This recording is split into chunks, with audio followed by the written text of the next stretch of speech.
تو یہ کافی پرابلم آ رہی ہے، اور پہلا دن ہے، ہو سکتا ہے کہ کل اس میں کچھ بہتری ہو. اگر آخر تک یہی چلتا رہا تو میرے خیال سے پھر آپ لوگوں کی بس حاضری تو ہو جائے گی لیکن کچھ سیکھ نہیں پائیں گے. تو برحال بات میں یہ کر رہا تھا کہ جو ہمارے جو ٹاپک ہے تقریباً آئلی قوانین سے متعلق ہیں یا آئلی مسائل سے متعلق ہیں، آئلی احکام سے متعلق ہیں. تو آپ لوگ اس کو اگر سیکھیں گے، بلکہ ہمارے لیے سیکھنا ضروری بھی ہے، شرعی طور پہ فرض یا واجب جس کو کہا جا سکتا ہے وہ بھی ہیں. تو ان کا سیکھنا ہر ایک کے لیے ضروری ہے.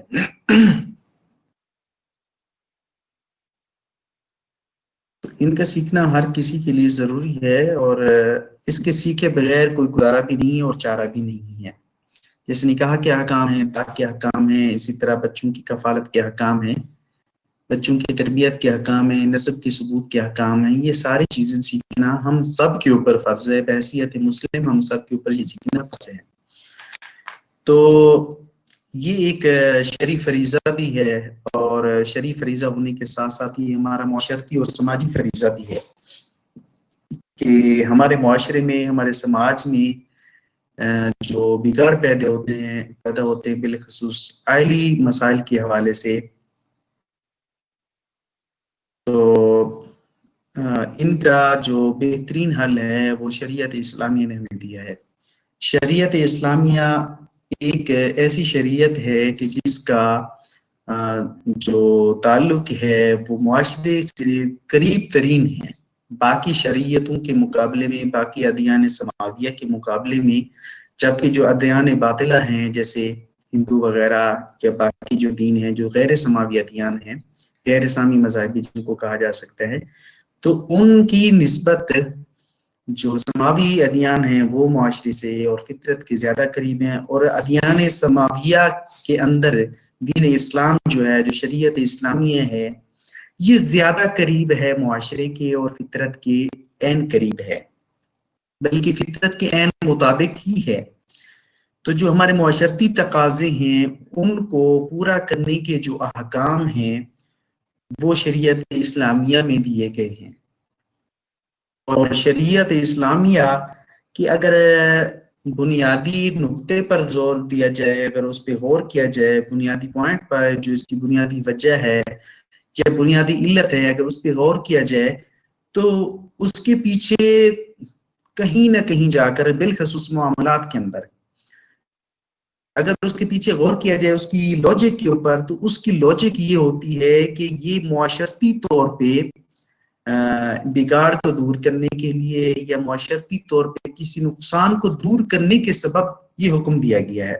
مثال کے طور پہ جیسے نکاح کو حکم ہے، یہ معاشرتی بگاڑ کو دور کرنے کے لیے نکاح کو حکم دیا گیا ہے. اسی طرح جو طلاق کے معاملات ہیں اس میں بھی معاشرتی طور پہ ایک بگاڑ آ جاتا ہے، جس کے تحت طلاق کے باقاعدہ طور پہ احکام دیے گئے ہیں کہ کہیں ایسا نہ ہو کہ طلاق کی وجہ سے جو خاندانی طور پہ ایک لڑائی جھگڑے ہوتے ہیں یا نکاح کو لے کر جو خاندانی لڑائی جھگڑے ہوتے ہیں، جو معاملات ہوتے ہیں، وہ نہ ہو پائیں.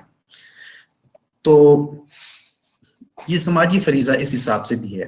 تو ان کو اگر ہم صحیح انداز میں سیکھ لیں گے، اور جتنی چیزیں ہمارے اوپر سیکھنا فرض ہے ان کا تو بروز قیامت ہم سے سوال ہونا ہی ہے کہ کیا یہ چیزیں ہم نے سیکھی تھی یا نہیں سیکھی تھی. اسی طرح ایک اور عام سی بات مشہور ہے، کہتے ہیں کہ جناب فلاں شخص کو تو پتہ ہے جناب، ان کو مولوی کو تو پتہ ہوتا ہے جی، علماء کو تو پتہ ہوتا ہے، تو ان کے اوپر ڈبل گناہ ہے، ہمیں تو پتہ نہیں ہے، ہمارے لیے کوئی گناہ نہیں ہے. بلکہ یہ بات غلط ہے. جس بندے کو کسی مسئلے کا پتہ نہیں ہے اور اس کی بنا پر وہ غلط کر رہا ہے تو اس کے اوپر ڈبل گناہ ہے. کیوں؟ ایک تو اس کے اوپر جہالت کا گناہ ہے کہ تم نے یہ مسئلہ سیکھا کیوں نہیں ہے. دوسرا پھر وہ غلطی کرنے کا گناہ ہے کہ یہ غلطی تم نے کی ہے اس جہالت کی وجہ سے. اور سب سے بڑا گناہ جہالت ہے. جہالت سب سے بڑا گناہ ہے، اور جہالت کی وجہ سے ہی انسان خدا کا انکار کرتا ہے، جہالت کی وجہ سے ہی انسان شریعت کا انکار کرتا ہے، جہالت کی وجہ سے انسان کافی بڑے بڑے گناہ کرتا ہے. اور علم سیکھنے کی وجہ سے، اور علم سیکھنا فرض ہے، اور جو علم سیکھنا فرض ہے وہ یہ نہیں ہے کہ آپ جناب 2 سیکھیں یا جناب وہ سکیئر روٹ سیکھیں یا اس طرح کی چیزیں میتھ کی سیکھیں، ٹیکنالوجی کی سیکھیں، وہ چیز سیکھیں. وہ فرائض کی کیٹیگری میں وہ کہیں نہ کہیں آتی ہیں، لیکن وہ فرائض کفایہ کے اندر آتے ہیں. جو فرض عین ہیں وہ یہ احکام ہیں، جو فقہ کے معاملات ہیں، شرعی احکام ہیں، ان کا سیکھنا فرض عین ہے. اس کے بغیر کسی کا گزارا نہیں ہے. اور جتنا ہر کسی کا تعلق اور واسطہ پڑتا ہے احکام کے ساتھ، اتنا ہر کسی کے اوپر احکام سیکھنا فرض عین ہے. اور جن کا کبھی کبھار تعلق پڑتا ہے اور کسی کسی کو تعلق پڑتا ہے، تو ان احکام کا سیکھنا فرض کفایہ ہو جاتا ہے. جیسا کہ علم المیراث ہو گیا، یا علم توقیت ہو گیا جس کو کہہ رہے ہیں، جس کی بنا پر ہم رویت ہلال کرتے ہیں، نمازوں کے احکام ہم معلوم کرتے ہیں. ان علوم کا سیکھنا فرض کفایہ ہے. کہ اگرچہ ہر کسی کا تعلق چاند دیکھنے سے یا نماز کا وقت معلوم کرنے سے وہ پڑتا ہے، واسطہ پڑتا ہے ہر کسی کو، لیکن اس کے پیچیدگی اور اس کی جو تھوڑی ڈیفیکلٹی ہے، اس کے پیش نظر شریعت اسلامی نے اس کو فرض کفایہ رکھا ہے کہ ہر شہر میں اور ہر گاؤں میں، ہر علاقے میں ایک ایسے شخص کا ہونا ضروری ہے جو ان احکام کو جانتا ہو، جو ان احکام کو سمجھتا ہو اور دوسرے لوگوں کو ان احکام کے مسائل سے آگاہ کرے، ان چیزوں سے آگاہ کرے. تو بات چل رہی ہے فرض کفایہ فرض عین کی، فرض علوم کی. فرض علوم کون سے ہیں اور فرض کفایہ علوم کون سے ہیں؟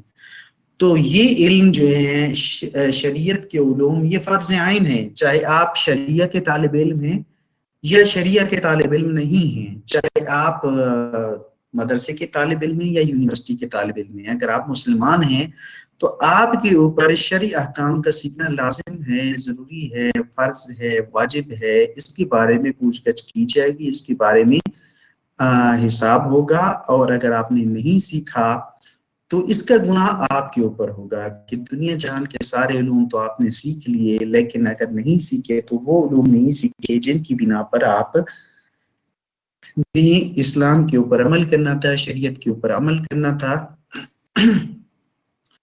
تو شریعت اسلامیہ میں سب سے پہلے ان احکام کا سیکھنا فرض ہوتا ہے جن کا سب سے پہلے کرنا فرض ہوتا ہے. مثال کے طور پہ ایک شخص دین اسلام میں داخل ہوتا ہے تو اس کا سب سے پہلے عقیدہ درست ہونا چاہیے. عقیدے کے مسائل سیکھنا اس کے اوپر فرض ہے کہ خدا کے متعلق، فرشتوں کے متعلق، جنت دوزخ کے متعلق، انبیاء کے متعلق، یہ سارا سیکھنا فرض ہے.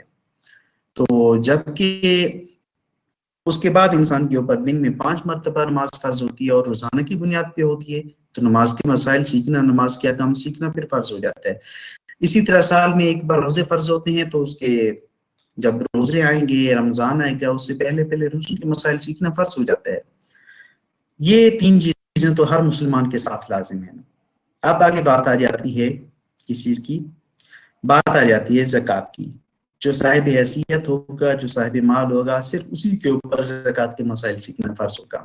ہاں البتہ اتنا سیکھنا ضرور فرض ہے کہ کیا میرے اوپر زکوٰۃ فرض ہے یا نہیں ہے، اتنا تو جاننا ضروری ہے.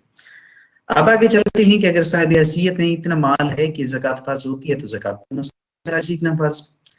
اب اگر اتنا مال آ گیا ہے، اتنی استطاعت ہو گئی ہے، جس میں بھی طاقت ہے، حالات بھی ساتھ دیتے ہیں، ذمہ داریاں بھی نہیں ہیں، تو اللہ تعالیٰ کے گھر تک پہنچنے کا اگر آپ انتظام کر سکتے ہیں، اس کی استطاعت رکھتے ہیں، تو آپ کے اوپر حج فرض ہو گیا. اب آپ کے اوپر حج کے مسائل سیکھنا بھی فرض ہیں. جس شخص کے اوپر حج فرض نہیں ہے، اس کے اوپر حج کے مسائل سیکھنا فرض نہیں ہے. اسی طرح اب یہ بھی جاننا ضروری ہے کہ کیا حج کرنا فرض ہے یا عمرہ سے کافی ہو جائے گا کب؟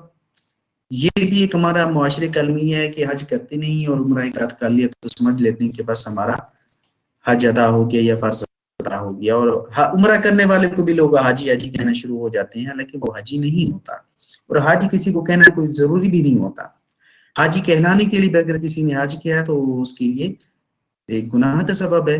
جیسے 5 دن میں 5 مرتبہ نماز پڑھتے ہیں لیکن اس کو نمازی نہیں کہا جاتا، اور اس کے لیے جو عربی میں اصطلاح ہے وہ اس کو مصلی کہا جاتا ہے. تو مصلی تو ہمارے معاشرے میں تھوڑا ایک عجیب سا طبقہ شمار کیا جاتا ہے، اور تھوڑا نیک طبقہ شمار کیا جاتا ہے. تو اسی طرح یہ آگے عبادات، یہ 5 چیزیں عبادات، اور عبادت کے بعد باقی آ جاتے ہیں معاملات جن میں حقوق العباد بھی آ جاتے ہیں، اور آئلی قوانین بھی آ جاتے ہیں، آئلی معاملات، آئلی احکام بھی آ جاتے ہیں. اور اس کے ساتھ ساتھ مالی معاملات بھی آ جاتے ہیں. مالی معاملات سے مراد یہ ہے کہ آپ روزگار کمانے کے لیے اگر کوئی ذریعہ معاش اختیار کرتے ہیں تو اس کا تعلق دو چیزوں سے ہو سکتا ہے. یا تو وہ بے ہو سکتی ہے خرید و فروخت کے ذریعے, تجارت کے ذریعے, یا تو آپ ذریعہ معاش حاصل کرتے ہیں تو اس کو بے کہا جاتا ہے. جبکہ اگر آپ اجارہ سے استفادہ کرتے ہیں, معاش حاصل کرتے ہیں, اجارہ ہوتا ہے منفعت کی بے. کسی چیز کو آپ نفع پہنچاتے ہیں, کسی شخص کو نفع پہنچاتے ہیں, نفع کے بدلے میں آپ کو اس کی اجرت دی جاتی ہے, معاوضہ دیا جاتا ہے. اس کو اجارہ کہا جاتا ہے. اجارہ اجرت سے ہے.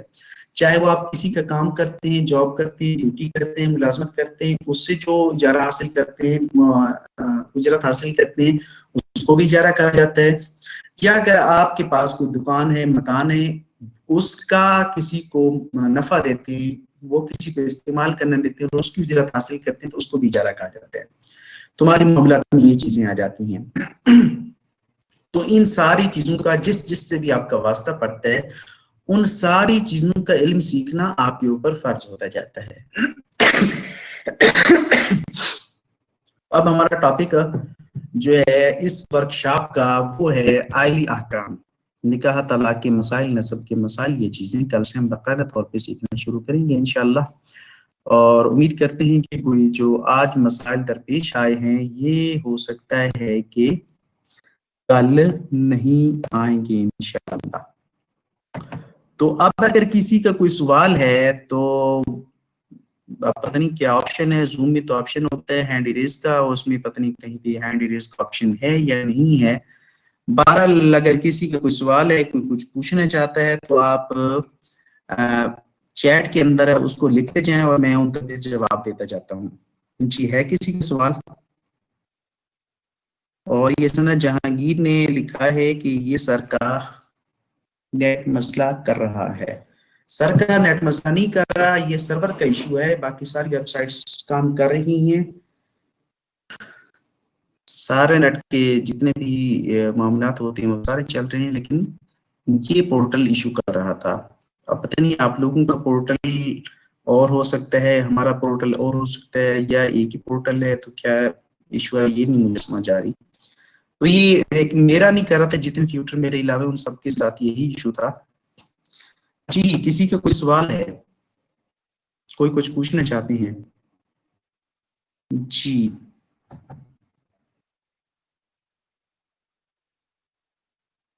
جی جناب, کس نے لکھا ہے؟ سنا جہانگیر. اوکے سر, جی ٹھیک ہے. جی, کسی اور کا کوئی سوال ہے تو پوچھ سکتے ہیں.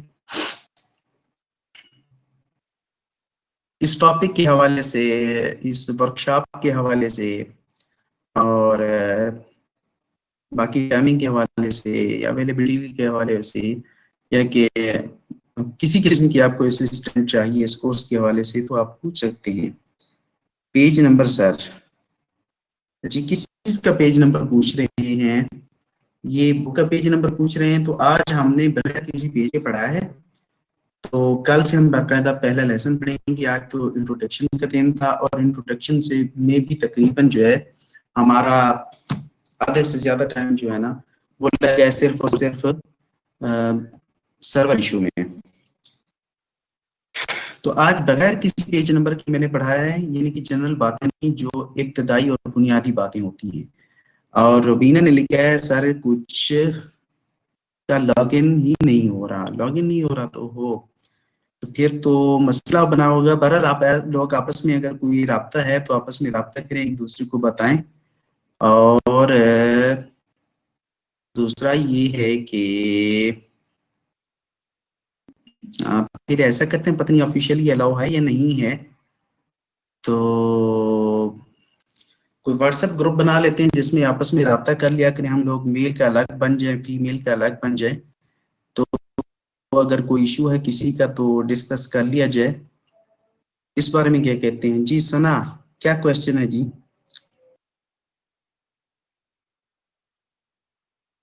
جی فرحت نے پوچھا جی اٹینڈنس کا ہمیں بھی کچھ نہیں پتا, اٹینڈنس کیسے لگنی ہے, کیا لگنی ہے, کیسے نہیں لگنی. روبینہ نے کہا جی گھنٹہ گھنٹہ لگ جاتا ہے لاگ ان ہونے میں. تو ہاں یہ تو پرابلم ہمارے ساتھ بھی ہے کہ لیے آپ کے ساتھ نہیں ہے. جی سنا جہانگیر سر اگر ہم لوگ ان لکھیں تو بھی ہماری اٹینڈنس ہو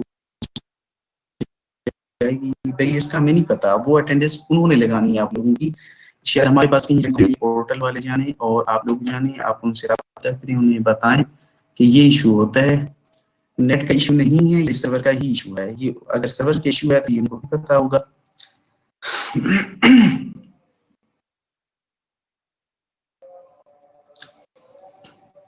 ہاں جی, میل کے اندر 30 یوزر ٹوٹل ہیں. میل میں ہیں جناب زاہد ہیں ایک میل نظر آ رہے ہیں جناب, اور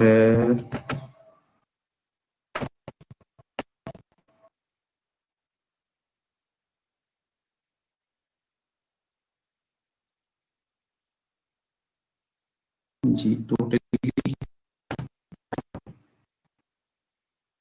پہلے جناب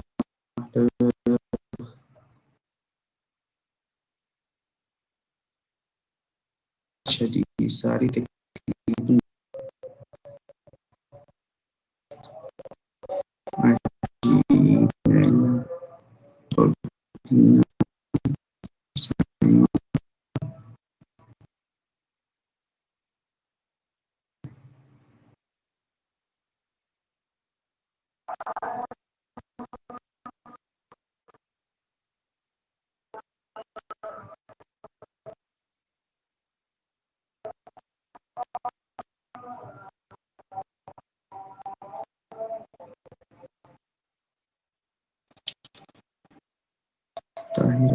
زاہد صدیق ایک ہی میل ہے, اور یہ ایک میل کیسے ہے یہ مجھے سمجھ نہیں آ رہی. باقی سبھی نہیں ہوگی, اس کا بھی نہیں کوئی آئیڈیا.